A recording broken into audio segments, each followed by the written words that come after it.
Let's just talk about a review for paint, more specifically making sure that some goals to think about are where your focus should be for resistance and where the workout and the muscle contractions should occur. So you have a multitude of things. So if she's doing paint, go ahead and turn sideways. There you go. That's fine. Do paint. So you want to have an image that you have an annoying little brother or sister or cousin who's constantly trying to push you. You got to lock in and make sure you always have a constant feel being pushed forward or a constant feel being pulled back. Same thing if you're doing paint facing forward.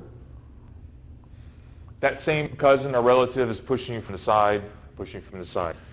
It isn't a matter of wanting to make sure you have a muscle contraction, but it's making sure that your horse stance is always there. Especially when you get to Tai Chi 2 where you put in the locks. This is just to help create a more comfortable foundation when placing the locks and give you a little more stamina to increase for muscle contractions for the long duration, for the long form.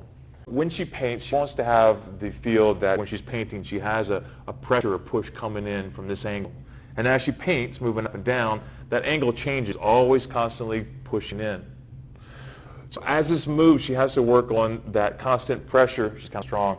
She has to have that constant pressure, don't lock your elbow, there you go, of trying to stay fluid.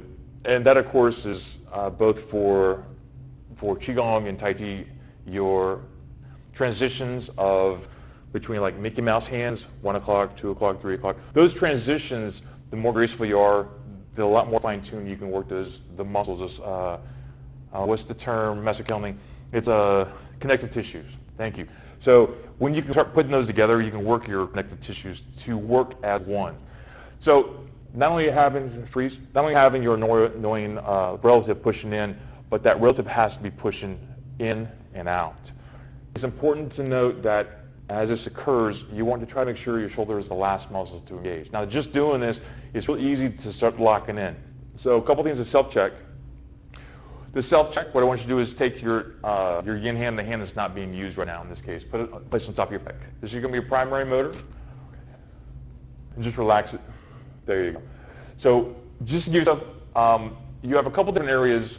So spread your hand, obviously, don't do this to another person right now, but the lower you can go on your pec and the higher you go on top of your shelf will give you a better variety as far as when you're able to make those contractions.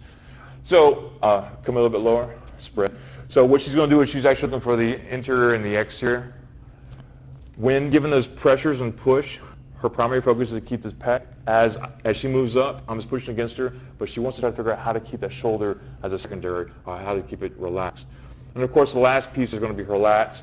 The trap will really, the shoulders will really want to come up. You're really trying to keep those down and relax. The upper back will protect. So now think of your shoulder being held by a girdle, and that girdle being both your pec and your upper back, your scapula area.